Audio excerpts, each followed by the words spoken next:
दोस्तों टाटा स्टील की बात करें तो यहाँ पे जो ब्रोकरेज हाउस है, स्पेशली ग्लोबल ब्रोकरेज हाउस, वो बाय की रेटिंग दे रहे हैं। लगातार सारे ब्रोकरेज हाउस का कहना है कि आने वाले समय में टाटा स्टील में एक ज़बरदस्त तेजी का दौर आ सकता है। और इसके पीछे वजह है कि पिछले एक साल से स्टॉक अंडर परफॉर्मर है और पूरे स्टील सेक्टर को ही दबाव झेलना पड़ा।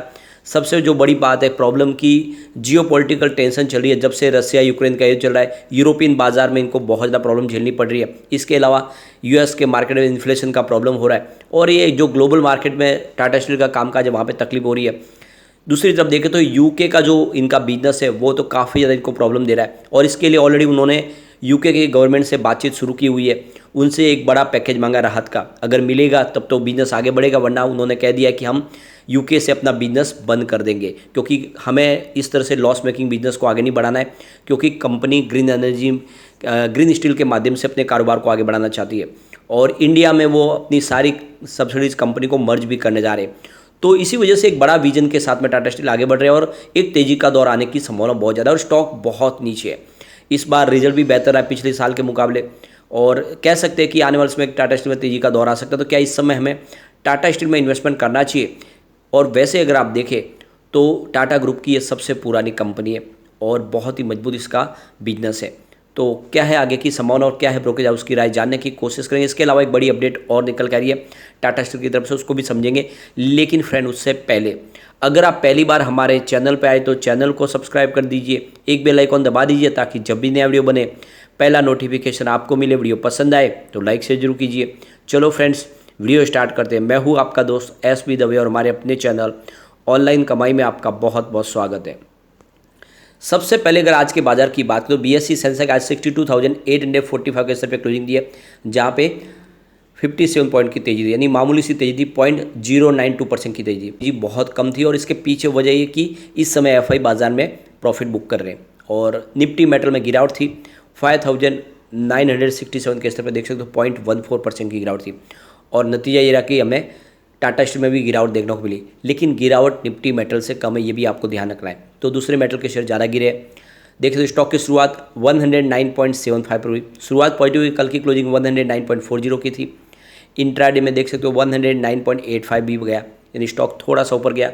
जो लो है वो 108 का है, लेकिन अंत में फिर से क्लोजिंग 109 पर ही रही, यानी कल की क्लोजिंग के आसपास ही क्लोजिंग रही और बड़ा मूवमेंट देखने को नहीं मिला। ये सबसे जो बड़ी बात है, स्टेबिलिटी आई हुई है स्टॉक के अंदर।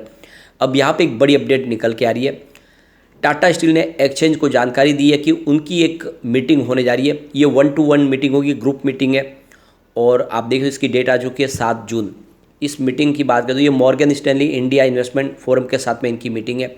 तो आप देख सकते हो कि एक बड़ी मीटिंग है, जिसके मायने क्या होंगे वो तो आने वाले समय टाटा स्टील की तरफ से पता चलेगा, लेकिन एक बड़ी मीटिंग होने जा रही है और कुछ बड़ा होता हुआ दिखाई दे रहा है। मॉर्गन स्टैनली आपको पता ही होगा, एक बड़ी इन्वेस्टमेंट बैंकर फर्म है और इसमें समझ सकते हो कि बिजनेस को किस तरह से आगे बढ़ाना है, उसके लिए हो सकता है इनके साथ में मीटिंग हो। मीटिंग का शेड्यूल अभी नहीं बताया गया, लेकिन कल मीटिंग होगी, ये फाइनल है, तो इसके ऊपर हमें ध्यान रखना होगा। अब यहाँ पे एक अच्छी गुड न्यूज निकल के आ रही है। टाटा स्टील ने अवार्ड हासिल किया है इंडियन लीग स्वच्छता का। तो एक देख सकते हैं अपने बिजनेस के माध्यम से वो किस तरह से स्वच्छता को आगे फैला रहे हैं, पोल्यूशन को कम करने की कोशिश करें, इसीलिए इनको एक बड़ा अवार्ड दिया गया है। इंडियन स्वच्छता लीग का अवार्ड 2022 का ये जो अवार्ड है ये इनको मिला है। तो हर साल ये स्वच्छता अभियान के तहत यहाँ पे अवार्ड दिया जाता है और जो देखे जो सबसे शानदार तरीके से, यानी किस तरह से पोल्यूशन कंपनी नहीं करती है, किस तरह पर्यावरण का ध्यान रख के अपने कारोबार को आगे बढ़ती है, उसको ये अवार्ड दिया जाता है और ये अवार्ड टाटा स्टील को मिला है। इससे एक बात समझ में आती कि देश के प्रति, प्रकृति के प्रति और लोगों के मानव सेवा के प्रति टाटा स्टील कितना समर्पित है, इससे बात समझ में आ जाती है। अपने एम्प्लॉयज़ के लिए भी वो बहुत ध्यान रखते हैं और ये अवार्ड इसीलिए इनको दिया गया है। अब यहाँ पे देख सकते हो टाटा स्टील में इसलिए खरीदारी करनी चाहिए क्योंकि ये टाटा स्टील का शेयर अभी बहुत नीचे मिला। आप देखो कोल इंडिया, टाटा स्टील, सन फार्मा, ये स्टॉक अगर आप देखें तो अपनी 10 साल की एवरेज पी से काफ़ी नीचे। तो यहाँ पे अगर टाटा स्टील की बात करें, ये 9.3 टाइम्स अभी नीचे आपको ट्रेड करता है अपने 12 महीने के ईपीएस के एवरेज के हिसाब से।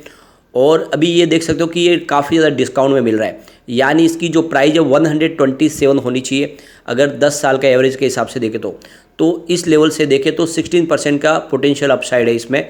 यहाँ पे आराम से इसमें तेज़ी आने की संभावना बनेगी, तो काफ़ी ज़्यादा डिस्काउंट में मिल रहा है। ऐसे में टाटा स्टील में खरीदारी बिल्कुल की जा सकती है इस लेवल पे।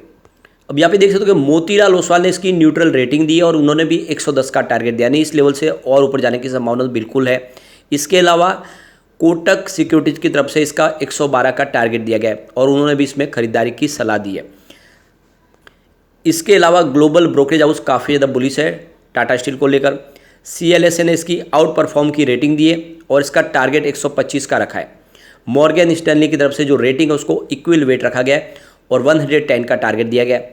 बात अगर हम जेफरीज की करें तो उन्होंने इसका 145 का टारगेट दिया है और इसके अलावा देखें तो JP मॉर्गन ने ओवरवेट की रेटिंग दी है, 150 का टारगेट दिया है। तो जितने ग्लोबल ब्रोकरेज हाउस है वो काफ़ी अच्छे टारगेट दे रहे हैं, सिर्फ मॉर्गन स्टैनली को छोड़ दिया तो बाकी के टारगेट काफ़ी उम्दा है और मॉर्गन स्टैनली के टारगेट से भी अभी फिलहाल स्टॉक नीचे। तो यहाँ पे देख सकते हो कि जो ब्रोकरेज हाउस है उनका कहना है कि इस लेवल पे आपको बिल्कुल खरीदारी करनी चाहिए।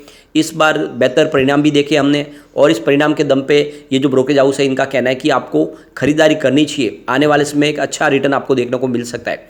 इसके अलावा अगर आप देखें तो राकेश बंसल ने यहाँ पे खरीदारी की सलाह दी हुई है। आप देख सकते हो कि इन्होंने जो टारगेट रखा है 117 का है, स्टॉप लॉस आपको 104 का लगाना है। तो बंसल वेंचर्स की तरफ से राकेश बंसल ने भी खरीदारी की सलाह दी है। तो चाहे इंडिया के ब्रोकरेज हाउस हो या फिर ग्लोबल ब्रोकरेज हाउस, सारे के सारे खरीदारी की इसमें बिल्कुल सलाह दे रहे हैं। अब एक बार हम उस खबर की तरफ फिर से चलते हैं जिसकी वजह से लोगों को काफ़ी ज़्यादा कन्फ्यूजन भी हो रहा है और कमेंट्स भी उनके आ रहे हैं कि जो हमारे डीमेट अकाउंट में शेयर है क्या उनके साथ भी कुछ प्रॉब्लम होगी, कुछ हमें करना होगा। तो ये आप ध्यान रखें कि जिसके डीमेट अकाउंट में शेयर है वो पूरी तरह से सुरक्षित है, उनको कुछ भी करने की जरूरत नहीं है। लेकिन जिनके पास फिजिकल रूप से शेयर रखे हुए हैं उन शेयरों को जल्द से जल्द आपको डीमेट अकाउंट में कन्वर्ट कराना होगा और उसके लिए आपको KYC करना होगा। आपकी जो भी सारी डिटेल जानकारी देनी होगी जिसमें आपके आधार कार्ड नंबर, आपका पैन कार्ड नंबर, आपका बैंक डिटेल, ये सारी जानकारी आपको फॉर्म फिलअप के माध्यम से करके टाटा स्टील को सबमिट करनी होगी। तभी आपके जो शेयर है वो आगे जाके उसको फिजिकल रूप से उसको डिजिटल रूप में कन्वर्ट किया जा सकता है और इसके लिए डेडलाइन दी गई है सेबी की तरफ से। देखें तो 1 अक्टूबर इसकी अंतिम तारीख है। उसके पहले अगर आपने ये सारा प्रोसेस नहीं किया तो आपके पास जितने भी शेयर है वो सारे फ्रीज हो जाएंगे, फिर आपके काम नहीं आएंगे, वो पैसे आपके एक तरह से देखें तो डूब जाएंगे। और इसीलिए आपको 1 अक्टूबर के पहले पहले जो भी आपके फिजिकल शेयर है उनको आपको ये सारी KYC फॉर्मेलिटीज़ को पूरा करना होगा। लेकिन फिर कह रहा हूँ कि जिसके भी शेयर डीमेट अकाउंट में है, यानी आपके अकाउंट में जैसे कि एंजल में है, अपस्टॉक में है, जीरोधा में है, वहाँ पे आपको चिंता करने की कोई बात नहीं है, सिर्फ उनके लिए है जिनके पास फिजिकल रूप से शेयर है।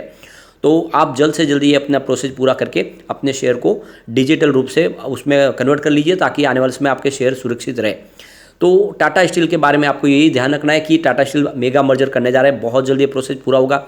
उसके बाद में टाटा स्टील में एक ज़बरदस्त तेज़ी का दौर भी आएगा और इसीलिए यहाँ पे ब्रोकरेज हाउस लगातार खरीदारी की सलाह दे रहे। तो ऐसे में आपको बिना डरे टाटा स्टील में इन्वेस्टमेंट कर लेना चाहिए, आने वाले समय टाटा स्टील आपको मालामाल कर देगा। लेकिन फ्रेंड, कोई भी इन्वेस्टमेंट करने से पहले अपने फाइनेंशियल एडवाइजर्स के बारे में ले ले या अपना खुद का रिसर्च करें, क्योंकि मैंने वीडियो आपके एजुकेशनल पर्पज़ के लिए ही बनाया। वीडियो पसंद आए तो लाइक से जरूर कीजिए और चैनल को सब्सक्राइब कर दीजिए। Thank you friend.